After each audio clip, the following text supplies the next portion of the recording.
Bom dia para todos. Quando eu falo bom dia, é o meu bom dia. Porque no meu relógio, não é nem bom dia, é boa tarde. Meu relógio são 12h44. Então, corrigindo.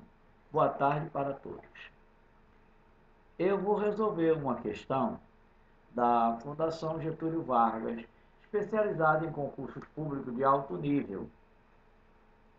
Se bem que hoje em dia, pelo projeto, não vai haver mais Fundação Getúlio Vargas, SESC, nem nada.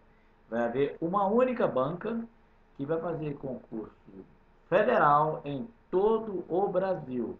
Modelo Enem, tipo modelo Enem.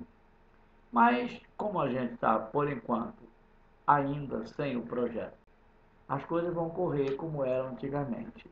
Então, vou pegar uma questão da Fundação Getúlio Vargas, que é uma boa banca, excelente banca, e ela é bem objetiva.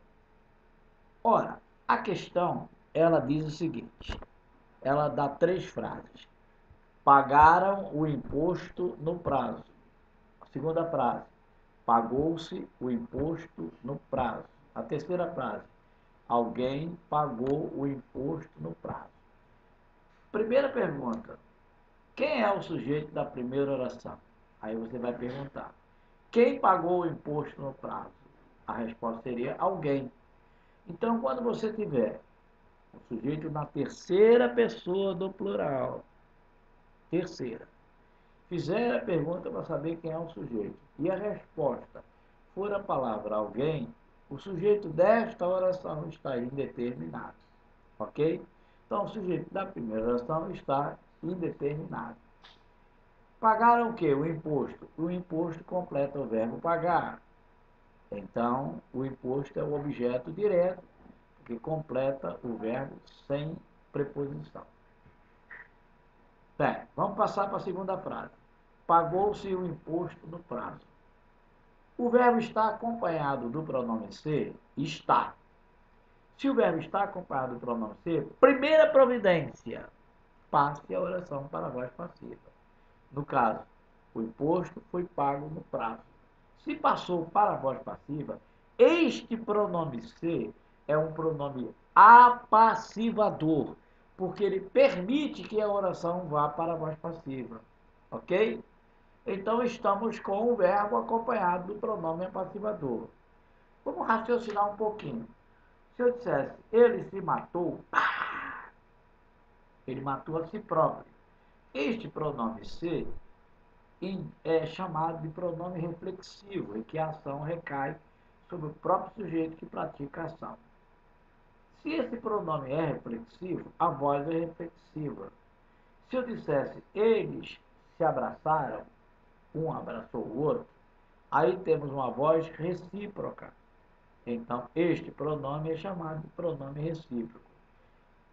Esse atalho que eu estou pegando aqui para vocês é para mostrar que o pronome está ligado à voz. Se o pronome é reflexivo, a voz é reflexiva. Se o pronome é recíproco, a voz é recíproca. Ora, se o pronome é apassivador, a oração está na voz passiva. Passiva com um verbo só, porque é pagou-se. Passiva sintética, porque só tem um verbo. Também chamada de passiva pronominal. Quando a oração está na voz passiva, jamais tem objeto direto. Jamais. Então, pagou-se o quê? O imposto. O imposto não é mais objeto direto. Quando você tem o professor elogiou o aluno, passando para a passiva, o aluno foi elogiado pelo professor. Então, aquilo que era o objeto direto na voz ativa se transforma em sujeito na voz passiva. Se a oração é pagou-se o imposto e ela está na passiva, o imposto não é sujeito, não é objeto. O imposto é o sujeito. Aí, maceteando, verbo mais pronome ser, que é o caso de pagou-se. Passou para a passiva, passou. O que está escrito depois do verbo não é objeto, é sujeito. Então, o imposto é o sujeito. Se passasse para o plural, ficaria pagaram-se os impostos, porque o sujeito sendo imposto, se ele for para o plural, o verbo irá para o plural. Na última, alguém pagou o imposto no prazo. O sujeito está representado pelo pronome indefinido alguém, sujeito simples, ok? Então, na primeira, sujeito indeterminado. Na segunda, sujeito simples, é o imposto, e paciente, que sofre ação verbal. E na terceira, alguém, sujeito simples e agente da ação. Agora vamos responder a questão.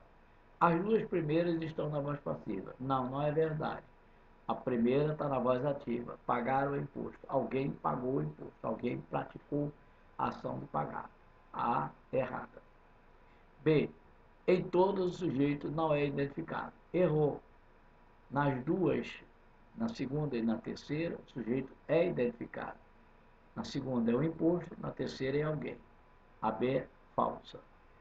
A C. As duas últimas frases mostram o agente da ação verbal. Não, na primeira não mostra o agente. O sujeito está indeterminado. Falsa. Na D, o sujeito é indeterminado na terceira frase. Falso. O sujeito é a palavra alguém.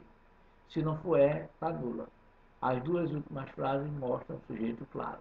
É verdade. O imposto e alguém. Gabarito da questão 2 da Fundação Getúlio Vargas, letra E.